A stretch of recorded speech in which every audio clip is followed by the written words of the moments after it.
Amir,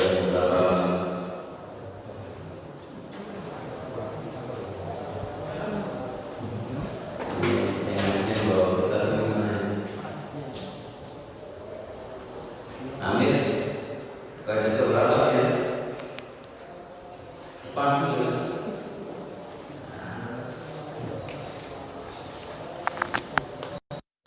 Kaidah keberapa, Mir?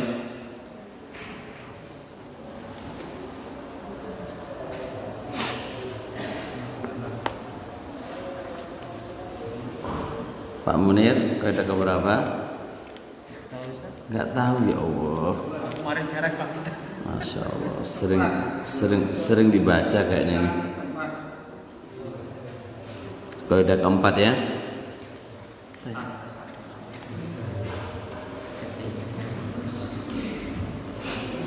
Ya. Jual beli karena malu sah nggak Pak? Pak maju-maju Pak, maju-maju. Nggih. Nah, laong lagare Mendekat ya. nopo bagi warisan wae paling depan nih. Terang adab tolak Jual beli karena malu. Nir, sah nggak Nir? Karena malu. Contoh nih, sama jualan madu. Yang beli saya, cuma sampean itu sungkan karo aku. Ya wis lah kau apa karena ustadz sungkan. Piye transaksi ini ki oleh apa ora? Sah apa ora? Nggak sah. Kenapa nggak sah? Kan harus akadnya ya terus terang jujur. Harus apa? Jujur. Terus Oh jujur ya iya jujur. Jujur iya cuma dia karena malu.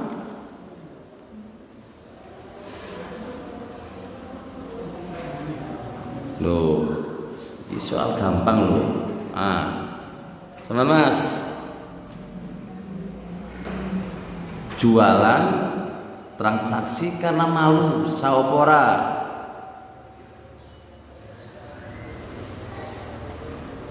Loh, piye iki?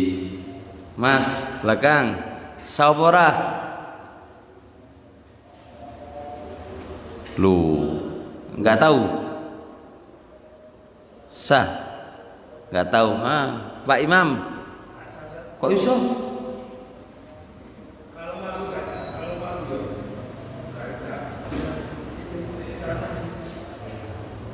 Lah, alasannya kenapa nggak sah? Karena malu. Loh, pelajarannya gak ngono.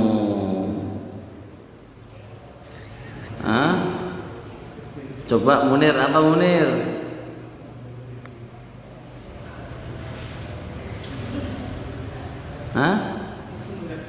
Apa? Amir. Sangga Amir.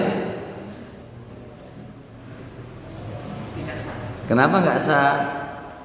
Karena niatnya mana? Karena dia nggak berniat jualan gitu ya, nggak berniat menjual gitu ya. Ingat kaidah yang nomor 3 apa coba nomor 3 itu? Niat itu memiliki pengaruh di dalam akad. Nah niatnya sampai tadi apa? Nggak pengen dijual kan Pak? Pengennya kan nggak dijual, cuma karena malu. Berarti ini menyelisih kaidah tadi. Nah transaksi karena malu berarti nggak sah, nggak boleh. Karena apa? Dia nggak niat jualan, tapi karena malu dia jual. Dong ya? Ikuti teni. Terus Transaksi jual beli tawaruk. Ngerti tawaruk apa lagi? Hah? Jual beli ngenyang, bukan tawaran loh. Tawaruk itu bahasa Arab. Tawaruk ini gini suruhnya. Saya itu butuh duit. PAKT utang enggak diutangi sama orang. Jadi utangi. Karena orang itu tahu kalau ngutangin gak oleh jaluk bati. Maka dia membuat khial, tipu muslihat. Bicara nih. Caranya saya jual ke kamu barang dengan cara tidak tunai. Loh, aku lo kado duit, aku lo butuh barang, kok malah disuruh beli barang? Wis to gampang, kok tak kei cara. Bicarane iso terbebas dari hal yang tidak diperbolehkan. Ya wis tak terima caramu, caramu. Setelah saya jual barang itu ke dia dengan cara tidak tunai, berarti kan dia punya barang kan Pak, tapi ngutang. Bar ngono barang itu dia jual ke orang lain. Paham gak ini? Dia jual ke orang lain, walaupun harganya lebih rendah daripada dia beli. Karena apa? Yang penting aku oleh duit. Pertanyaannya, orang tadi beli barang, apakah niati karena barang atau karena duit? Paham Pak? Katanya niat itu berpengaruh pada akad. Berarti wong iku mau niate duduk punya barang, niate butuh duit. Iku namanya jual beli, dinamakan fuqaha namanya jual beli tawar rokok. Wis oleh apa lagi? Lu kok mana wae? Hah? Mayoritas para ulama membolehkan kasus ini, nggak apa-apa, nggak apa-apa. Itu mayoritas para ulama beralasan kaidah asal jual beli itu hukum asli adalah boleh. Memang dia pada dasarnya adalah tidak ingin punya barang. Tapi niatnya apa? Ndelek duit. Tapi utang sama orang nggak boleh, nggak dapat. Ya wis lah, aku tak beli sepeda motor atau barang apa aja secara kredit atau secara nggak tunai.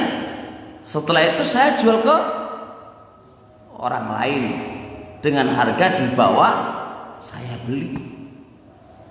Itu hukum asal nggak ada masalah. Memang secara niatnya itu nggak pengen beli, tapi pengen apa?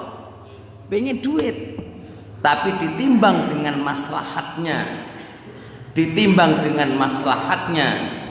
dan ditimbang dengan kaidah asal dalam asal jual beli itu adalah boleh. Maka pendapat mayoritas para ulama mengatakan itu boleh, dan itu insya Allah pendapat paling kuat. Tapi berbeda dengan kasus bai'ul ina. Bai'ul ina kasusnya mirip dengan tawaruk, cuma penjual barang tadi mensyaratkan harus dijual ke dia lagi dengan harga di bawahnya. Maka ini dilarang oleh Ar-Rasul alaihi salatu wassalam. Itu nggak boleh. Suruhnya sama dengan tadi kasusnya. Saya pengen cari utangan, kemana-mana nggak dapat. Sudah ketemulah saya dengan Pak Munir. Pak Munir, aku ini butuh duit 10 juta. Bojoku iki lagi operasi. Iso ngutangi apa ora? Jari Pak Munir, sengutangi gak ono. Tapi aku duwe cara sing iso ngekei sampeyan, aku kei solusi sampeyan. Piye carane? Nih carane. Aku duwe HP, jari Pak Munir, HP iki regane 12 juta. Tukun 12 juta. Tidak tunai Pak. Transaksi ini transaksi jual beli. Orang transaksi utang piutang. Kalau transaksi utang piutang Pak Munir ngerti. Iku riba kata ono kelebihan. Dia pinter juga. Dia politiki. Nih, ya wis tak beli dengan harga 12 juta. Mari ngono Pak Munir mesyaratkan ke saya. Mari ngono dolen maneh nang aku. Engko tak tuku regane 10 juta. Sesuai dengan kebutuhanmu. Enak toh? Enak. Nah, ini ada nggak di masyarakat? Ada nggak di masyarakat ini? Banyak pol. Ini nggak boleh Pak. Podo sama aja dengan kasus ini. Aku utang neng Pak Munir 10 juta, bayari piro? Bayari piro? 12 juta. Iku ora oleh. Karena dia tadi menjual barangnya ke saya dengan mensyaratkan harus dijual ke dia lagi dengan harga di bawah. Dengan harga di bawah. Tapi kalau saya jual ke orang lain dengan harga di bawah, itu nggak ada masalah. Karena saya tidak ada pensyaratan dengan Pak Munir. Kalau disyaratkan ke Pak Munir, itu namanya jual beli ina. Tapi ketika saya jual ke orang lain, namanya jual beli tawarruk. Nah, kalau disyaratkan ke Pak Munir tadi, itu nggak boleh. Sebagaimana hadis Nabi alaihi salatu wasalam, idza akhadtumul ina, kemudian waraditum bizar'i, kemudian wa akhadtum adnabal baqar, sallallahu alaikum dhulla hatta tarji'u ila dinikum. Apabila kalian itu transaksinya ina dan kalian itu tertipu dengan peternakan dan kalian juga tertipu dengan pertanian, maka Allah akan timpahkan kepada kalian kehinaan sampai kalian itu kembali kepada agamaku. Dalil riba itu salah satu sebab hancurnya negara. Riba itu adalah salah satu sebab jatuhnya kehinaan kita. Dan sebab yang kedua, kalau kita sudah cinta dengan dunia dan lalai dengan akhirat, itu salah satu sebab apa?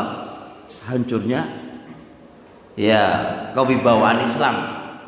Dan Ibnu Abbas radhiyallahu taala pernah juga ketika beliau ditanya tentang kasusnya sama yang saya sampaikan tadi, beliau mengatakan ad-darahimu bid-darahimi mutafadilatun, kemudian wa qad dakhala alaihima hariratun, dirham dengan dirham itu berlebih walaupun masuk padanya transaksi jual beli sehelai sutra. Artinya sehelai sutra itu dijadikan sebuah alat untuk terjadinya pertukaran dirham dengan dirham yang berlebih. Ya kan tadi saya sama aja bertukar uang 10 juta jadi 12 juta, mediasinya apa? Transaksi jual beli apa tadi? HP. Dan itu sama aja dihukumi riba, tidak diperbolehkan oleh syariat. Diteni ya, jadi hati-hati jangan sampai kita itu berkhial jatuh di dalam riba, pengen riba gitu kan, pengen riba. Tapi pengen riba. Makanya kasus lagi kayak gini juga sama aja. Sering saya sampaikan ke antum, ke BMT. Sama datang ke BMT. Pak, aku mau pinjam uang 10 juta. Kata BMT, wis to ojo utang. Awak butuh apa sih? Butuh sepeda motor. Ya, tahun sekian, tahun keluaran yang terbaru begini, ya wis. Dah, oke. Ntar tak belikan. Nanti kamu beli ke saya secara kredit. Maka pihak BMT belilah sepeda motor sesuai dengan pesanan. Bar teko pesanan, jenengan telepon, Pak, udah datang sepeda motornya. Wis, maka sampean sampaikan, Pak, sepeda motornya udah datang. Ini harga saya beli 15 juta dan saya jual ke Anda harga 20 juta secara kredit. Itu Syekh Ibnu Utsaimin membahas kasus ini gak oleh. Soalnya apa? Ini podo karo apa? Khial, tipu musiku, bujui. Iku transaksi bujuan. Pengen riba tapi dipoles jadi jual beli. Iku gak oleh. Tapi beda kasusnya kalau memang dia pedagang sepeda motor. Ya kan? Tapi BMT kan enggak. Mana BMT jualan sepeda motor? Enggak. BMT akan beli sepeda motor kalau ada pemesanan. Dan awalnya dia datang ke BMT bukan beli sepeda motor, tapi apa? Utang, tapi dipolitiki. Dong ora? Paham ya? Ingat, ojo dipolitiki. Haram. Makanya kata Ibnu Abbas, innallaha la yukhda. Allah enggak bisa ditipu. Orang rasa ditipu. Itu makanya niat memiliki pengaruh dalam hukum. Niat memiliki pengaruh di dalam akad. Niatmu ku ora dodolan sepeda motor. Niatmu ngutangi duit te oleh hasil. Cuma dipoles dengan tipu muslihat sebuah transaksi. Ini pendapat Syekh Ibnu Utsaimin enggak membolehkan. Diteni belajare aja lali. Buku ini dibaca-baca, ojo ora dioco-oco piye. Kita masuk ke kaidah keempat. Diteni buku dibagi supaya dibaca. Yang dibaca jangan Facebook saja. Bukunya juga dibaca. Ojo sing diwaca WhatsAppan tok, bukune ora dibaca. Al-qaidatu rabi'atu, kaidah yang keempat. Innamal bai'u antaradhin. Sesungguhnya jual beli itu dasare harus saling ridho. Ini kaidah keempat, Pak. Syarat jual beli harus saling ridho. Kalau nggak ridho, nggak sah jual belinya. Paham Pak ya? Giling-giling. Apa kaidah keempat ini? Jual beli harus apa? Harus ridho. Bahkan syaratnya jual beli harus ridho. Syaratnya Pak, syarat sing jenenge syarat kalau nggak ditunaikan itu batal. Itu jenenge syarat. Kalau sampean transaksi terus salah satu darinya itu nggak ridho, itu iso batal. Makanya harus ridho. Dalil tentang ini banyak banget dari Al-Quran. Katanya Allah Subhanahu wa taala, ya ayyuhalladzina amanu la ta'kulu amwalakum bainakum bil batil illa an takuna tijaratan antaradhim minkum. Allah mengharamkan di awal, wahai orang-orang beriman, kamu itu jangan makan harta di antara kalian dengan cara batil. Berarti awak dewek makan barang orang lain itu hukum asli haram, dan itu makan dengan kebatilan.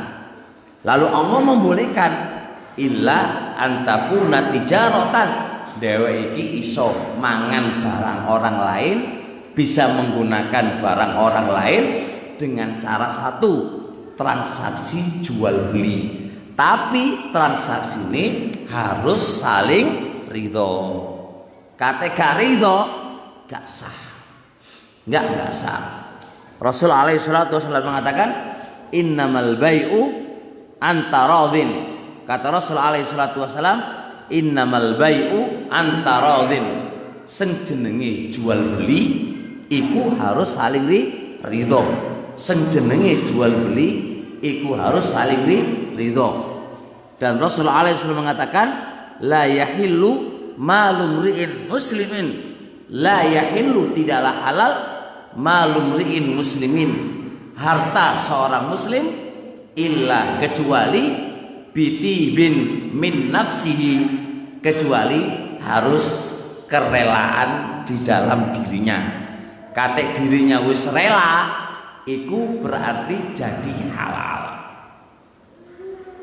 Wis, nah dari kaidah ini Pak,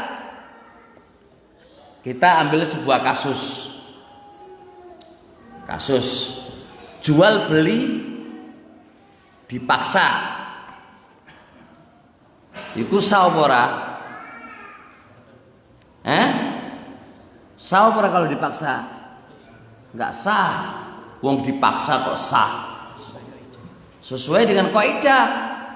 Aku enggak ridho. Walaupun nanti ada perincian lagi di belakang, nanti kita akan baca. Cuma kita menerapkan kaidah dulu. Jualan ya disuruh beli atau disuruh jual, tapi bentuknya makso. Kate gak sampean do tak paten ya awakmu. Ngono, Pak. Itu berarti gak sah. Kenapa gak sah? Ingat. Kenapa gak sah? Syaratnya jual beli harus saling ridho.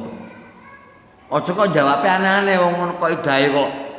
Kita belajar kaidah iku biar jenengan enggak kakean ngapal. Apalkan kaidah wae. Syaratnya jual beli. Kaidah keempat, jual beli itu harus saling ridho. Berarti kalau enggak ridho tidak sah. Enak kan ngapali? Wis.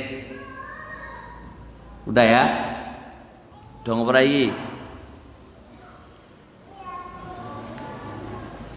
Nah, Mas, kayak contoh sebuah kasus, yang kasus itu ada unsur ketidakridhoan, kayak apa? Wow, punya pengalaman pribadi, Mas. Orang apa-apa no.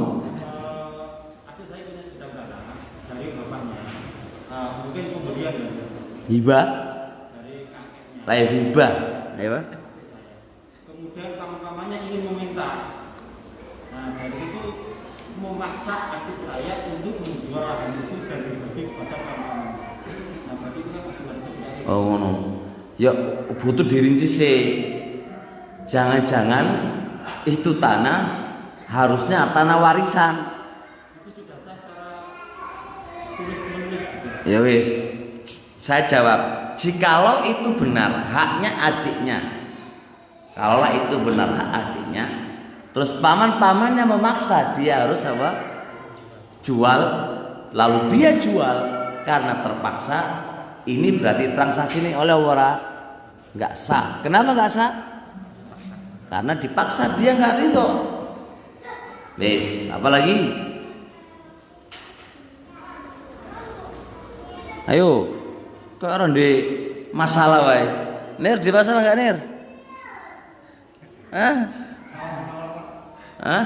Misalkan saya itu jual barang. Terus? Ini harganya 10 juta. Terus orang sudah 49 juta. Tidak boleh kalau 10 juta. Tetap dia paksa dia ambil saja dan uangnya ditinggalkan. Dengan harga 9 juta. Ora oleh iku gak rido iku. Iku jenenge meksa iku. Masyaallah. Nggih, masyaallah. Pinter aja jenengan, Pak. Iya. Mantap iku. Iya, wong lho bapake sing tuwa lho iso nggih contoh. Wong nom-nom iki piye? Ae Mir, kan pedagang pengusaha sukses kok. Ae piye? Piye, Pak? Jenengan, Pak? Ada bapak murid jual saya 3.000 lah. Tapi dia bersyarat minta uang cash tapi potong 250. Bisa atau enggak? Sekaligus itu. Gimana, Pak, kasusnya? Syaratnya Pak Munir jual ikan saya. Pak Munir beli ikan jenengan. Jual saya. Oh, Pak Munir jual ikan ke jenengan. Terus Harganya 3.000. harganya 3.000. Pertanyaan, kasih potong 2.500 tapi uang cash. Loh, nah jenengan rela? Berarti Pak Munir yang enggak. Pak Munir yang punya ikan. Lah ya. saya rela enggak ya? Rela atau enggak? Nanti rela enggak? Kayak saya rela enggak apa-apa. Ya orang apa-apa lho. Oh, rela, Pak. Kalau ada lagi Pak. Hah? Misalnya seperti itu tapi jangka 1 hari 2 hari itu sah atau enggak? Atau riba? Oh, gak ada masalah, Pak. Gak riba, orang ada masalah. Wong itu akad jual beli kok. Tapi jaraknya satu hari atau 2 hari? Dibayarnya Dibayarnya. gak apa-apa. Sebelumnya kan belum minta uang. Heeh. Dia minta uang cash, saya kasih 2.500. Iya, gak apa-apa. Karena ini bukan barang ribawi. Kecuali kalau barang ribawi, Pak, gak oleh. Uang dengan uang. Saman uang dengan emas. Uang dengan emas, uang itu barang ribawi. Emas barang ribawi. Saman tuku emas. Waduh, Pak. Apa jenenge arane? Piro regane? Regane 1 gram itu 500.000. Terus dia pengen 10 gram. 500 kali 10 berapa, Pak? 5 juta. Ya toh, cepet aku matematika ini. Lambat tenan. Wes 5 juta. Di dompetku hanya 4 juta. Contoh, Pak ya. Pak, aku ono 4 juta, Pak ya. Sejutanya besok tak ambilkan di ATM. Tak ambil emasnya. Boleh apa enggak? Enggak boleh. Ini namanya riba nasiah. Enggak boleh. Dan insya Allah kita akan bahas masalah riba. Kenapa kok enggak boleh? Karena emas barang ribawi, uang barang ribawi sama-sama satu ilah. Apa ilahnya? Alat tukar. Emas alat tukar, rupiah adalah alat tukar. Podo alat tukar, ilahi podo, dan sama-sama barang ribawi, maka harus walaupun dia beda jenis. Satu jenis uang rupiah, satu jenis emas, tapi ilahnya sama. Dia adalah alat tukar. Maka ini tidak boleh kecuali harus tunai. Contoh lagi, tukar uang dengan uang. Contoh, Pak, sampai ada orang beli. Oh, ono beli, Pak, ini sering terjadi. Terus susuk duitnya li 1.000-an. Ya toh? 2.000. Waduh, susuk 5.000. Gono pisan 5.000 nih. Saya mentukar ke orang, Pak Munir, aku tukar 100.000 dengan 50 ribuan atau terserah lah. Waduh, Ustadz, nggak ada. Ya wis, aku ambil 5.000 aja, 100-nya di kamu. Ini nggak boleh, Pak. Ini riba nasiah, nggak oleh. Terus solusi nih, jangan dijadikan tukar menukar, tapi jadikan utang aja. Paham, Mbak? Awas, hati-hati loh ini. Hati-hati. Ini riba nasiah banyak terjadi di masyarakat. Nah, yang mana itu dianggap biasa. uang itu alat tukar dan dia barang ribawi. Maka rupiah dengan rupiah kalau itu ditukarkan syaratnya harus dua, sama nilainya dan tidak boleh kecuali tunai. Kalau sampai nggak tunai, walaupun sebagian saja dibayar, yang lain diutangkan, maka jadi riba nasiah. Hati-hati. Kasusnya sering Pak, tukar uang, itu hati-hati. Dong ngobrol insyaallah.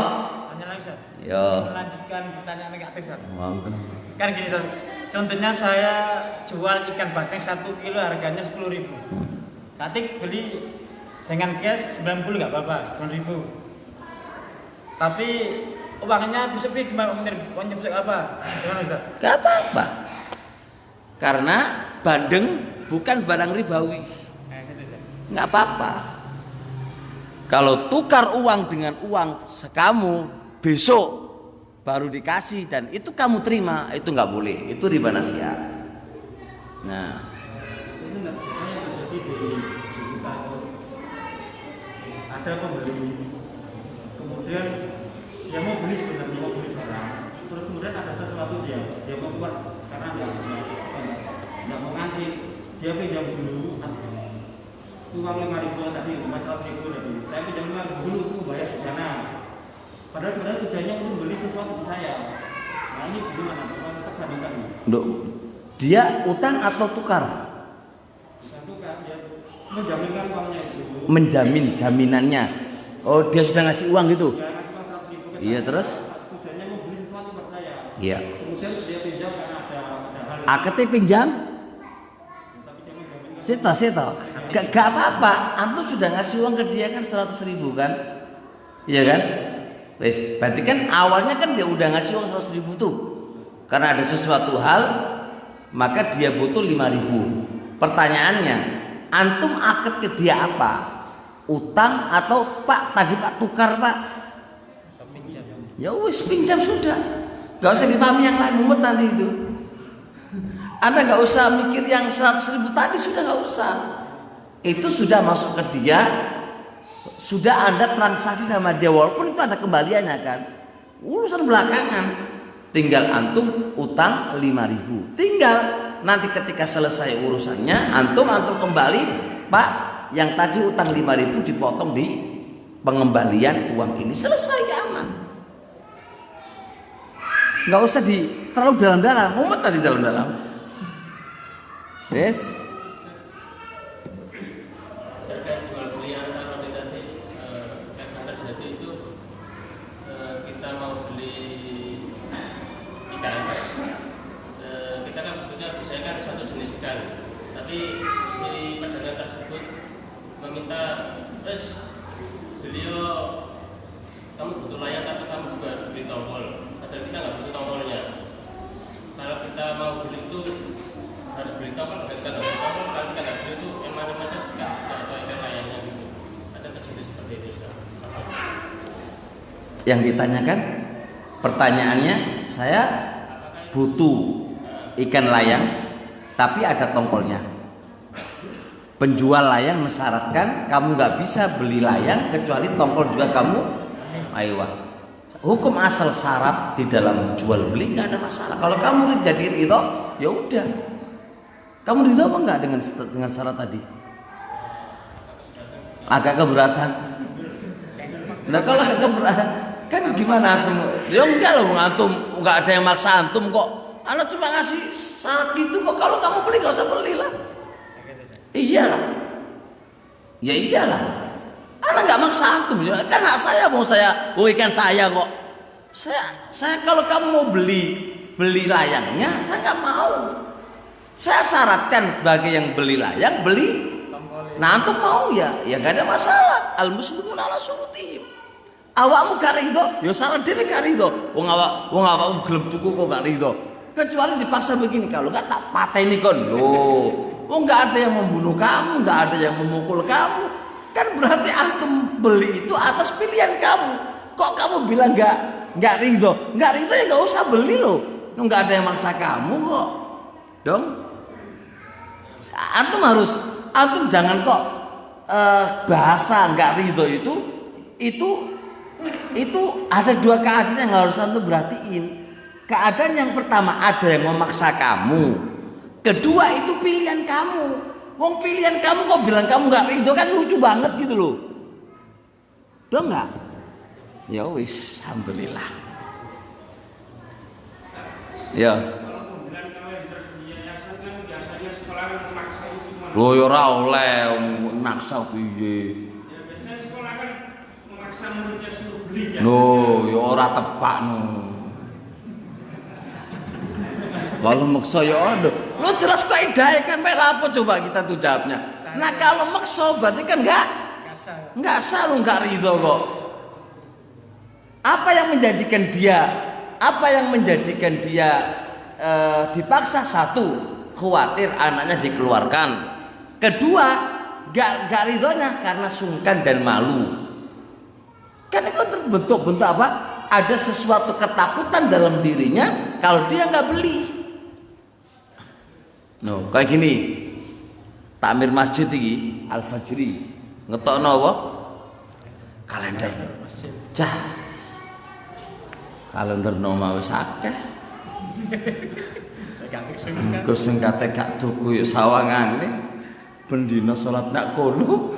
Nah, awakmu tuku iku karena apa? No, gak iso gak sama lah jual beli kamu. Apa jeneng? Yo nak kok dituku. Ya wis pokoke ngono lah. Dah lanjut. Ini lanjut Pak ya. Wa hadzal ridho. Ini ridho yustaratu disyaratkan alla yataradaya ala muharramin. Enggak boleh keduanya itu ridho pada perkara haram. Fa in taradaya, jikalau keduanya itu saling ridho ala muharramin atas perkara haram, fala ibrata biridhahuma, enggak dianggap ridhonya keduanya. Wa innamal ibratu bisyar'i, bahkan yang dianggap adalah syariat. Nih, Anda jangan menganggap yang penting jual beli itu saling ridho, kan ngono toh? Nah, ridho di dalam transaksi jual beli dan itu menjadi syarat jual beli, itu diikat, tidak boleh dalam perkara yang Allah haramkan. Sebab apa? Kalau sampean ridho pada perkara haram, orang ono ceritane Pak, haram dadi halal gara-gara sampean ridho. Wes, tak kayak contoh. Transaksi riba dalam utang piutang, misal contoh, aku ridho kalau aku utang mari ngono ono bungai, ridho polis.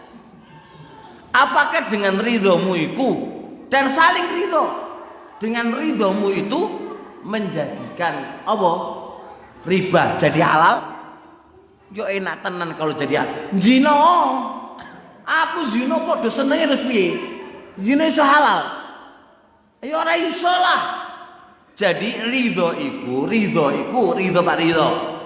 Sebuah syarat di dalam akad jual beli, tapi syaratnya gak oleh saling ridho terhadap apa?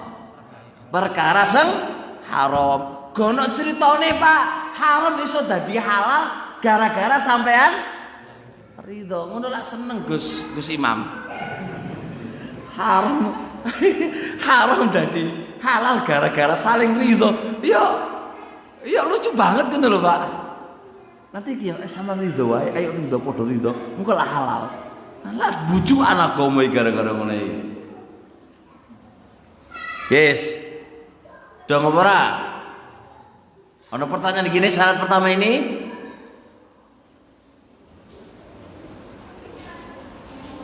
Munir, denger yang di belakang Pak, monggo Pak jenengan takon, ojo meneng wae.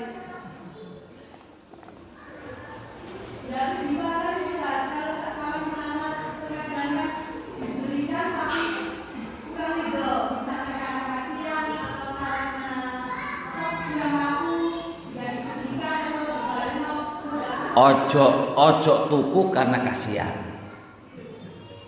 Ojo tuku karena kasihan. Iku iso dadi gak sae dodolan, gak sae coba. Ojo karena kasihan. Ojo karena sungkan. Bab jual beli iku masalahnya dibutuhkan Anda itu ridho. Ojo karena sungkan. Walaupun yang beli ustadz, yang beli mertua, aduh, mertua tuku cah, gak dikei sawangane, gak disuruh beli sawangane, terus apa? Dikei yo, gak di duit, mumet muter istikharose, gak ketemu istikharoi Pak, wis karena sungkan wis. Potong aja wis separuh wis gak oleh Pak. Jual beli gak mengenal siapa yang beli Pak. Siapa yang beli? Mbok itu presiden, mbok itu ustadz, mbok itu mertua gak kenal Pak. Maka yakinkan diri kamu. Kalau Anda berniat pengen ngasih, yakin biidznillah aku mencari pahalanya Allah. Tak potong separuh untuk mertuaku, ngono lho. Wis ngono ae. Kalau enggak tak kasihkan wis. Ojo maju mundur maju tuku dodol keluar. Ora saking ngono. Karena Anda kalau transaksi, nak aku tuku iwakmu nak yo. Kalau sudah aku tuku, waduh mertua dapat kabeh. Gak usah ngono. Pak, iki akate tuku Pak yo. Ngono ae.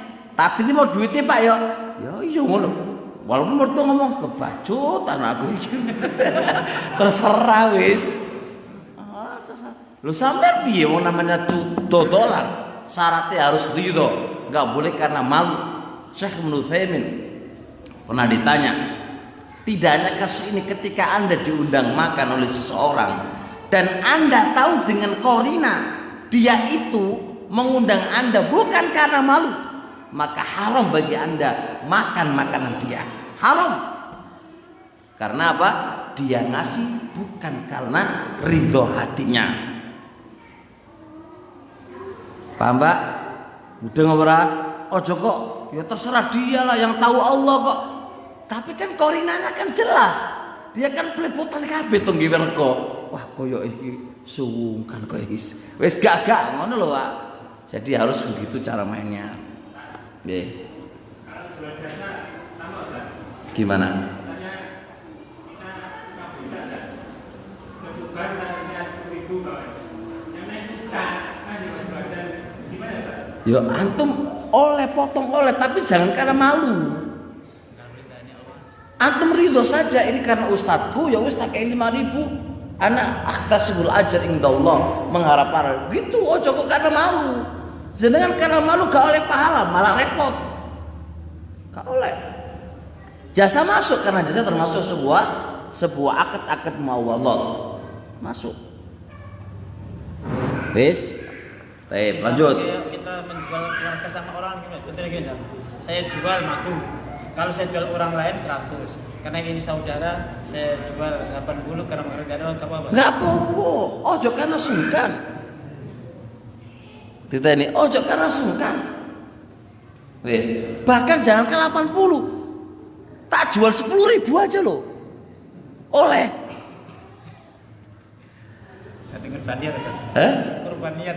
Iya, dia rubah niat itu punya pengaruh dalam hukum, hati-hati. Niat itu punya pengaruh dalam hukum, hati-hati. Baik, terus. Yang kedua, alla yakuna taradi. Tidak boleh saling ridho. Munafian limaksudil akad. Menafikan tujuan akad. Sebuah transaksi, Pak. Sebuah transaksi pasti ada tujuan pokok. Ya ora? Ya ora? Tujuan pokok. Nir, kalau andai kata Anda menikah, tujuan apa menikah, Nir? Wong mantap lho. Yo gak ngono lho, Nir. Aku nikah pengin ku nikmati dia ngono lho, Nir. Lah gak yo ora? Sarana jenengan, ayo. Enggak bilang ibadah. Sampeyan nikah tujuannya apa? Lah iku nih sendiri. Kok gaya tenan? Iku tujuan menikah. Wis, jari walinya, boleh kamu nikahi anakku, tapi syaratnya gak boleh kamu kumpuli selama-lamanya. Si suami ini ridho, si wedoke ya ridho.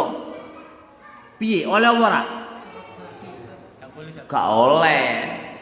Karena apa? Karena saling ridho itu menafikan tujuan akad. Tujuan akad pernikahan supaya bisa dinikmati. Iya. Tadi karena mengharap Allah. Itu kan supaya kita menuju ke ibadah. Oh, ngono to ya. Sip. Jelas ya? Taib, jual beli. Apa tujuan Anda pengen beli barang? Menikmati? Ya iyalah. Ya jelas lah. Barang itu ku pakai milik saya, mau saya bawa kemana terserah saya. Kan gitu kan tujuan orang transaksi jual beli toh. Taib. Pemilik barang mensyaratkan, awakmu kalau tuku barangku iki gak oleh kamu pakai. Kopi sih mau cari itu gak oleh kamu pakai. Nah, dan aku ridho, dia ridho, aku ya ridho. Iku sing tuku dan yang beli wae kaya iku wae. Ya, saling ridho yang dibikin enggak dianggap. Kenapa enggak dianggap? Karena ridho tadi menafikan tujuan akad. Tujuan intinya akad. Tujuan intinya akad tidak terlaksanakan, tidak bisa dipakai disebabkan sebuah keridhoan antara keduanya. Nah, ridho ini nggak dianggap. Wis, dah, iki jero lho. Tak contoh mana? Gus Imam nikahno anake nang Pak Munir.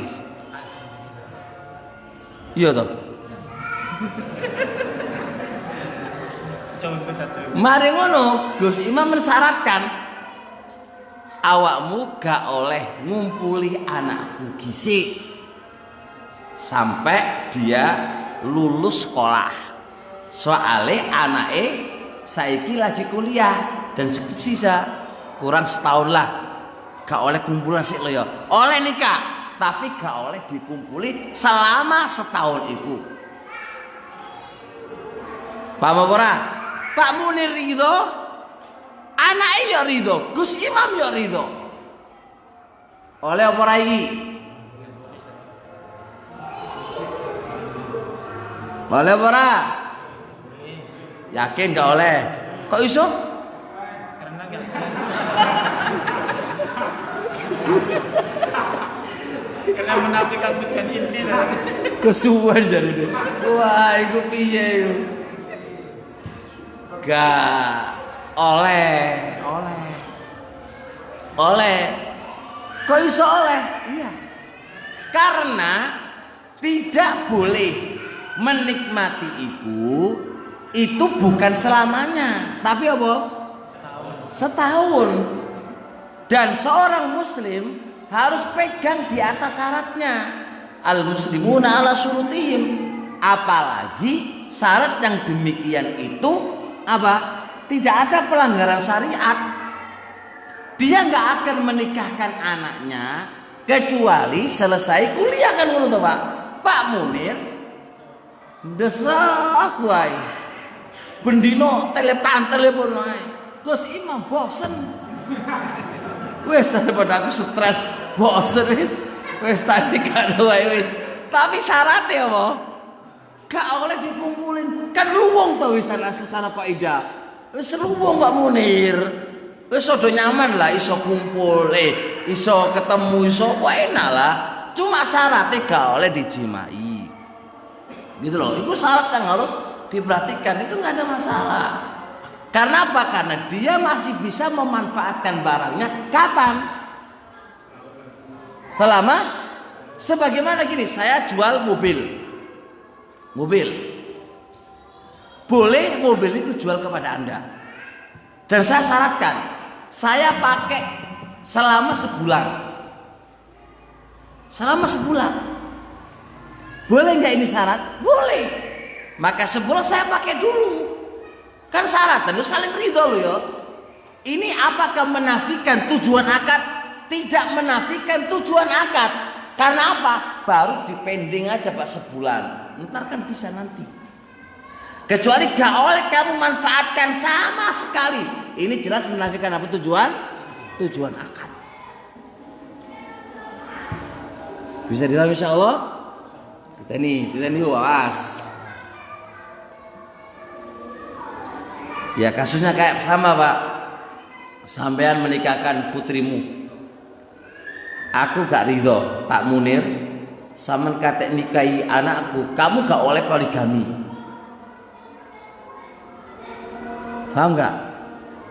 Jadi walinya mensyaratkan kepada Pak Munir kalau nikah anakku gak oleh wayo maneh. Bener gak? Bener, gak ada masalah. Itu syarat yang benar. Kalau ternyata Pak Munir setelah menikah sama anaknya dapat setahun nikah maneh, maka sang wali dan sang putri bisa menggugat cerai karena dia nggak penuhi syaratnya. Itu boleh. Anda kan lihatnya kan sekilas mata kan gini. Berarti syarat ini menafikan sunnah. Enggak ada masalah. Mana pelanggaran syariat? Gak ada pelanggaran syariat. Seseorang yang tidak mau dipoligami itu gak melanggar syariat. Selama tidak maunya itu gak membenci syariat. Gitu loh. Tapi kalau gak maunya karena benci dengan syariat, itu salah. Tapi gak maunya karena fitrah dia gak mau berbagi. Paham gak? Gak mau berbagi. Orang gak salah kok kalau gak mau berbagi. Buktinya lo ambil duitnya duit pakai. Berbagi gak dia? Gak berbagi. Apakah dia salah syaratan? Gak salah. Cuma pelit saitik ngono wae. Nah, wajar manusia itu wajar. Gak mau berbagi itu wajar Pak. Nah kalau kamu anggap itu ada sebuah pelanggaran syariat, enggak pelanggaran syariat. Wong fitrahnya memang manusia itu adalah kalau sudah punya sesuatu itu nggak mau dibagi, apalagi punya suami. Mana mau dibagi? Paham nggak? Ya ora, sapa sing duwe bojo nang gelem mau dibagi. Gus Imam, bojo sampean gelem to berbagi? Duh. Ya wajar no, wajar, nggak salah itu wajar. Cuma nggak mau berbagi itu jangan sampai benci karo syariate. Kalau sampai benci karo syariate, iku iso kufur. Paham nggak? Iso kufur. Tapi kalau benci secara tabiate, gak gelem aku berbagi. Secara tabiate, maka iku ora ono masalah. Karena itulah tabiate wong wedok.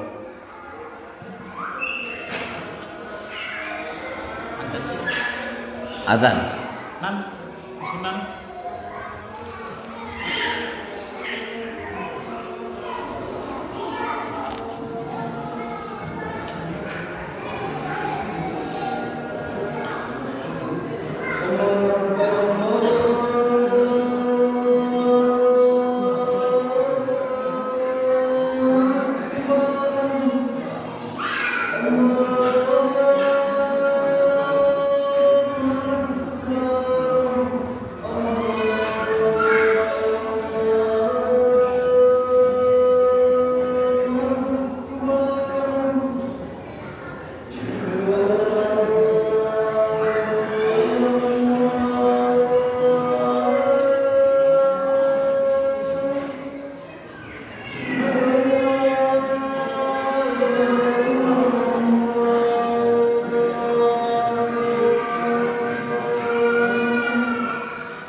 Iya.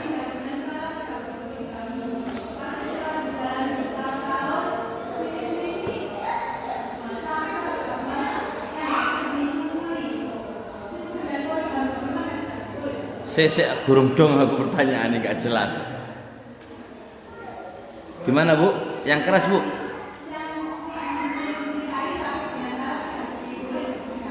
Sesek, ulang-ulang. Sesek.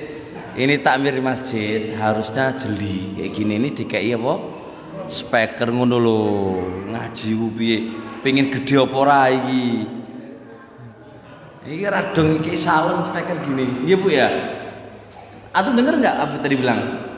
Menggema suaranya, saya nggak kedengar. Ulang.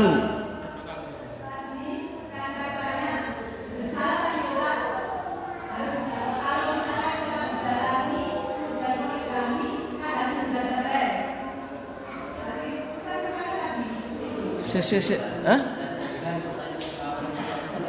Kalau seandainya yang nikah itu disyaratkan untuk tidak boleh kami, kan? Terus? Tidak boleh kami. Iya. Oh, pertanyaannya jenengan tadi awalnya disyaratkan boten angsal poligami. Ternyata si laki-laki itu poligami.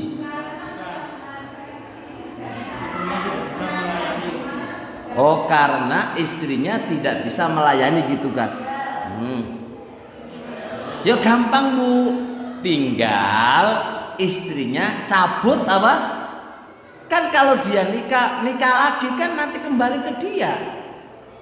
Gini loh, ternyata nih saya ini nikah disyaratkan nggak boleh poligami. Ojo kawin maneh lho, syarat. Oh nggih Pak, awal-awal gendang gitu wae. Zo ngono. Wis. Ya udah itu syarat, saya harus tepati. Hiduplah saya sama dia. Takdir Allah, ternyata sang istri gak bisa dikumpuli karena ada penyakit yang dia derita. Wis. Lalu saya menikah lagi. Bisa menikah lagi.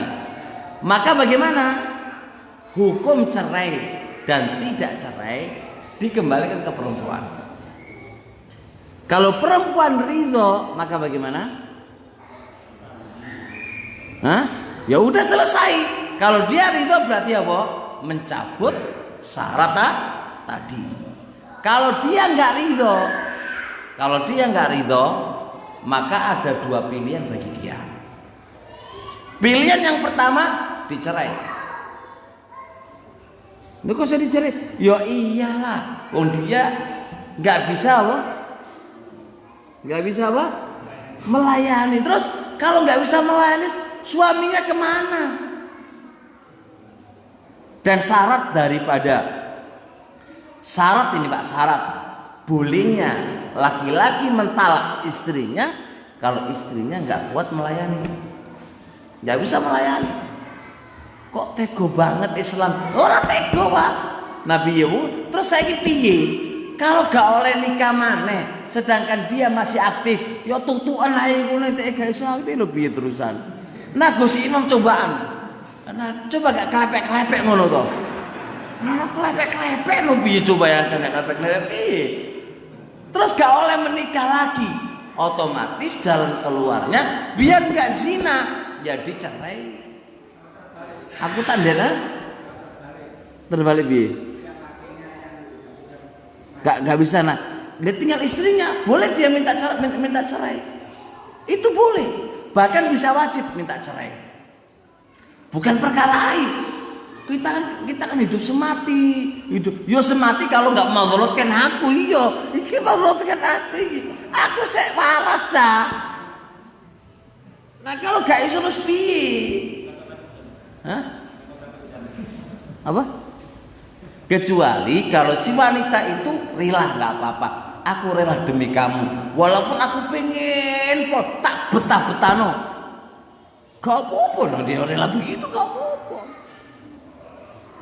Jelas ya? Jelas Bu? Wis. Syarat ketiga, ridho tidak dianggap.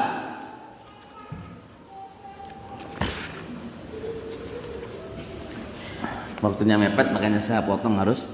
Alla yujada sababun syar'iyyun, tidak dijumpai sebab syar'i li ilgha'ir ridho, untuk mengcancel ridho.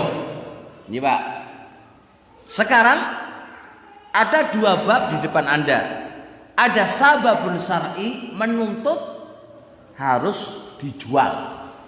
Ada sababun syar'i menuntut harus dijual. Di sisi yang lain dia nggak ridho dijual. Betul Pak ya? Dia nggak ridho dijual. Maka kaidah syariahnya dimenangkan sababun syar'i daripada ridhonya. Kok iso? Nih Pak. Contoh, biar dong ini. Saya punya hutang, tapi gak gelem nyaur. Duwe mobil, duwe rumah, duwe tanah, gak gelem ngedol rumahnya, gak gelem ngedol tanahnya untuk nyauri utang, gak gelem Pak. Maka yang menghutangi laporan ke polisi atau laporan kepada yang berwenang. Pak, si A si B utang mengaku 1M gak gelem bayar Pak. Berapa tahun itu sudah saya ini saya sini, ya wis aman. Karena polisinya polisi ngerti agama dan hukum-hukum syariahnya jalan, ya dia akan panggil itu si yang hutang itu. Kamu harus jual mobilmu, tanahmu, begini. Aku gak gelem gini. Gak gelem itu ora dianggap. Dipaksa harus dijual. Paham? Nah, di sini tabrakan ono sababun syar'i, sebab syariat menuntut dijual, yaitu apa? Bayar utang, dan ada bentuk ridho. Si pemilik barang nggak ridho dijual. Dimenangkan mana? Dimenangkan sababun syar'i, karena ini berkaitan dengan hak orang lain. Ridho murah dianggap. Betul nggak? Dimenangkan hanya orang lain. Coba kalau kita menangkan ridhoi, yuk menang Pak, nggak bakal mau nyaur utang. Dong apa? Dong. Nah, jadi harus dijual. Selama penjualannya sesuai standar, gak oleh mentang-mentang ngono terus jualnya ngawur, gak oleh. Kenapa gak boleh? Karena ini terkena kaidah la dharara wala dhirara. Ora oleh membahayakan kepada orang lain, gak oleh. Jelas? Kasus kedua, pemerintah memaksa tanah Anda harus dijual. Maksud Pak, bikin jalan tol atau bikin jalan raya, awakmu gak ridho kamu jual, salah awakmu, harus dijual kepada pemerintah. Lu kok iso? Iya, karena pemerintah membeli tanahmu itu kemaslahatan umum. Kalau awakmu kemaslahatan pribadi, ridhomu gak dianggap karena mementingkan kemaslahatan umum. Dan itu ada akar. Di masa Umar bin Khattab radhiyallahu taala anhu, perluasan kota, perluasan Ka'bah, Pak. Perluasan Ka'bah. Maka Umar mengatakan ini, demi Allah katanya, kalau gak kalian jual rumah-rumah kalian, demi Allah, saya akan bangun Ka'bah di depan, di atas rumah kamu. Ini maknanya diruntuhkan oleh Umar karena pemikirnya kemaslahatan. Dan di masa Khalifah Umar juga, sampai Khalifah Umar itu memenjarakan sebagian orang, tanahnya nggak dijual untuk perluasan kota Madinah. Dan itu benar, nggak ada masalah. Itu nggak diingkari oleh para sahabat-sahabat yang lainnya. Tapi dengan syarat pemerintah beli ini tanah gak oleh ngawur, harus standar. Jikalau dia belinya tidak standar, Anda tetap harus jual urusan Anda nggak ridho, serahkan ke Allah Subhanahu wa Ta'ala. Semua demi kemaslahatan. Mudeng kan? Padha karo kasus vaksin loh. Anda ini teman-teman semuanya, jangan terlalu ndelok YouTube terkait dengan vaksin. Ini kaget ndelok vaksin. Biasa pro kontra itu jelas. Dan kita nggak tahu politik di samping itu, kita nggak tahu. Jadi Anda jangan terlalu percaya siapa yang mengkabarkan di YouTube itu siapa. Awakmu tahu toh orang itu? Nggak tahu. Kayak gini ini persis Pak, kasus kayak gini ini. Kita kembalikan kepada Allah dan Rasulnya dan pemerintah kita. Wa idza ja'ahum amrun minal amni awil khaufi adzaa'u bi walau radduhu ila rasuli wa ila ulil amri minhum la'alimahu alladziina yastanbitunahu minhum.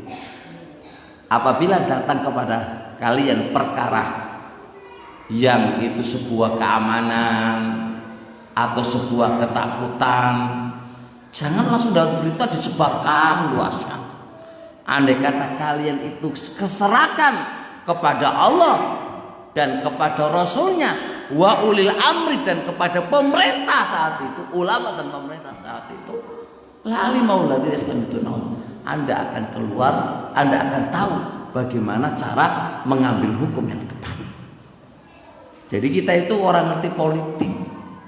Oh Joko terlalu komen di politik. Kita tuh orang ngerti Pak, gak ngerti apa-apa dewe ini. Kalau gak ngerti apa-apa, maka peganglah apa yang menjadi berita dari pemerintah kita. Itu usul min usul ahli sunnah. Kalau Anda salafi, pegang ini. Kalau Anda nggak salafi, ya ojo pegang iki. Anda kan berita ini, bener toh. Masa pemerintah Anda, kalau Anda percaya ke berita kayak gitu, Anda sudah suudzon kepada pemerintah kita. Pemerintah kita ingin membunuh kita. Mana ada pemerintah ingin bunuh kita? Nggak ada. Hati-hati. Makanya jangan sampai kayak gini ini, kita nggak usah terlalu dengar berita-berita yang itu, nggak usah didengar.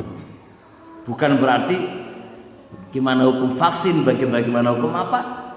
Kita itu sudah ada jelas prinsip-prinsip Ahlussunnah yang harus kita pegang. Jangan terlalu dengar berita.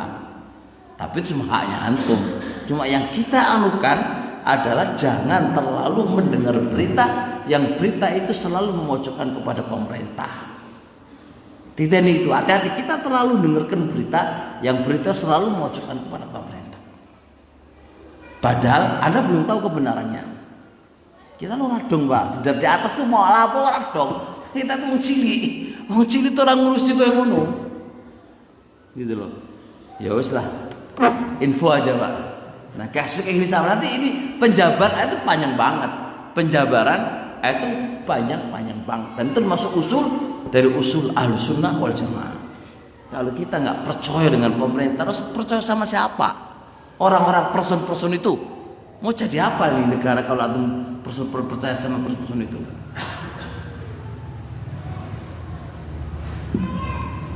Subhanaka wa bihamdika la ilaha illa anta astaghfiruka wa atubu ilaik. Assalamualaikum.